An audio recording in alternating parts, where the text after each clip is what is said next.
వాంఖడేలో super Muqabla జరగబోతోంది. తలపడేది RCB, Mumbai ఇండియన్సే అయినా కొందరు స్టార్ ప్లేయర్ల మీదే అందరి నజర్ పడబోతోంది. స్టార్ ప్లేయర్లలో ఎవరు రాణిస్తారనేది ఆసక్తి రేపుతోంది. ముఖ్యంగా కోహ్లీ వర్సెస్ రోహిత్ గా అభిమానులు ఈ మ్యాచ్ ను చూస్తున్నారు. ఒకప్పుడు ఆర్సీబీకి కెప్టెన్ గా విరాట్ ఓ వెలుగు వెలిగాడు. 3 సీజన్లుగా మాత్రం లీడర్లా వ్యవహరిస్తున్నాడు. కెప్టెన్ కాకపోయినా సీనియర్ ఆటగాడిగా జట్టును నడిపిస్తున్నాడు. గత సీజన్ వరకు ముంబై ఇండియన్స్ కెప్టెన్ గా ఉన్న రోహిత్ శర్మ కూడా ఈసారి ప్లేయర్ గానే ఆడుతున్నాడు. సీనియర్ ఆటగాడిగా బాధ్యతలను పంచుకున్నాడు. యువ ప్లేయర్లలో స్ఫూర్తి నింపుతున్నాడు. ఐపీఎల్లో కెప్టెన్సీ లేకుండా ఇద్దరు ఫేస్ టు ఫేస్ ఢీకొట్టడం ఇదే తొలిసారి.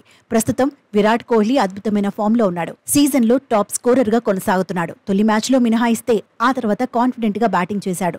ఒక మ్యాచ్ లో సెంచరీ కూడా కొట్టాడు. ఆరెంజ్ క్యాప్ ను సొంతం చేసుకున్నాడు. రాయల్ ఛాలెంజర్స్ బెంగళూరుకు కోహ్లీనే ప్రధాన ఆయుధం. అయితే బూమ్రాతో విరాట్కు సవాల్ తప్పకపోవచ్చు. పీయూష్ చావ్లాను ఎదుర్కోవడం కూడా అంత ఈజీ కాదు. బూమ్రాపై విరాట్ స్ట్రైక్ రేట్ 152కు పైగా ఉంది. జస్ప్రీత్ బౌలింగ్ లో 4 సార్లు అవుట్ అయ్యాడు. పీయూష్ చావ్లాపై స్ట్రైక్ రేట్ 130కి పైగా ఉంది. సీనియర్ స్పిన్నర్ బౌలింగ్ లో 3 సార్లు కోహ్లీ అవుట్ అయ్యాడు. ముంబై ఇండియన్స్ లో రోహిత్ శర్మే ప్రధాన ఆకర్షణ. రికార్డులతో సంబంధం లేకుండా హిట్ మ్యాన్ దూకుడుగా ఆడుతున్నాడు. గత మ్యాచ్లో వేగంగా 49 పరుగులు సాధించాడు. ముంబైకి శుభారంభాలు అందించడంలో తన వంతు పాత్ర పోషిస్తున్నాడు. ఇషాన్ కిషన్ తో కలిసి ముంబై ఇండియన్స్ కు 12 సార్లు హాఫ్ సెంచరీ పార్ట్నర్షిప్స్ ను అందించాడు. ఆర్సీబీ బౌలర్ సిరాజ్ పై రోహిత్ కు మంచి రికార్డే ఉంది. 52 బంతుల్లో 68 పరుగులు సాధించాడు. అయితే హిట్ మ్యాన్ ను ఒక్కసారి కూడా పెవిలియన్ కు పంపలేదు. సిరాజ్ బౌలింగ్ లో ఇషాన్ కిషన్ 40 బంతులు ఎదుర్కొన్నాడు. 50 పరుగులు సాధించాడు. 2 సార్లు ఇషాన్ కిషన్ బౌలింగ్ లోనే అవుట్ అయ్యాడు. ముంబై ఇండియన్స్ కు సూర్యకుమార్ యాదవ్ కూడా కీలకం కాబోతున్నాడు. అగ్రెసివ్ ఆట తీరుకు స్కై కేర్ ఆఫ్ అడ్రస్.